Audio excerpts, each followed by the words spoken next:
भोपाल से खबर, जहां मुख्यमंत्री हेल्पलाइन पर लंबित शिकायतों का अंबार बढ़ रहा है। कुल 20,000 से अधिक शिकायतों में से लगभग 9,450 शिकायतें 50 दिन से ज्यादा पुरानी हैं।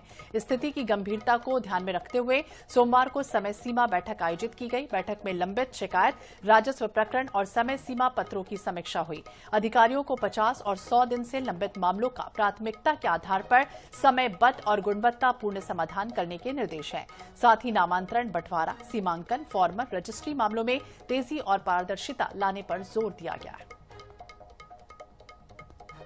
और ज्यादा जानकारी के लिए लगातार हमारे सहयोगी भोपाल ब्यूरो चीफ अनुराग मालवी हमारे साथ जुड़े हुए हैं। अनुराग, आखिरकार क्या वजह, क्योंकि लंबित प्रकरण है, सुनवाई नहीं हो पा रही, इस वजह से अंबार लगता चला जा रहा है?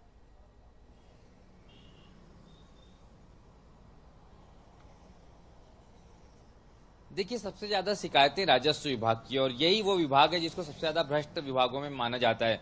जमीन नापनी हो या फिर पट्टा वितरण हो या कोई भी समस्या हो, चाहे मुआवजे की बात हो, पटवारी से लेके तहसीलदार से लेके एसडीएम, सबका एक चैन बना हुआ है। और यही कारण है कि जब आदमी परेशान हो जाता है, चाहे वो किसान हो या आम नागरिक, तो वो फिर कहीं ना कहीं मुख्यमंत्री जो है सीएम हेल्पलाइन पर पहुंचता है। और सबसे ज्यादा चूंकि ये शिकायतें राजस्व विभाग की है, वो महत्वपूर्ण है। दूसरी बड़ी बात है कि कुछ विभागों के लिए तो ये परेशानी भी बन गई है सीएम हेल्पलाइन, क्योंकि कोई भी ब्लैकमेल करने लगा है शासकीय कर्मचारियों को। तो इसके दोनों पहलू हैं, पर पेंडिंग शिकायतों का सबसे बड़ा कारण राजस्व विभाग ही है। जी बिल्कुल, राजस्व विभाग सबसे महत्वपूर्ण है और ऐसे में अब देखना होगा क्या कुछ होता है। हालांकि निर्देश जरूर दिए गए हैं आने वाले समय के लिए कि जल्द से जल्द उसका समाधान कर लिया जाए। अनुराग,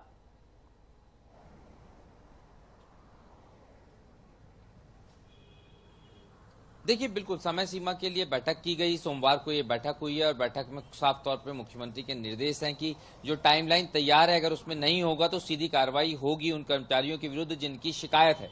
अब दरअसल सबसे बड़ी दिक्कत इसमें यह है कि जो नोडल ऑफिसर होता है उसका सक्रिय होना, उसमें कर्मचारी से ज्यादा महत्वपूर्ण नोडल ऑफिसर की सक्रियता है। पर कल जिस तरह के निर्देश हैं उसके बाद निश्चित रूप से इसमें तेजी आ सकती है। और राजस्व अमले की जो शिकायतें हैं उसको लेकर मुख्यमंत्री ने बोला है कि इसको स्पेशली और विशेष रूप से ध्यान देके जल्द से जल्द इनके निवारण किए जाए। तो बिल्कुल जल्द से जल्द निवारण किया जाए। आने वाले समय में देखना होगा कब निवारण होता है और कब स्थितियां बेहतर होती हैं।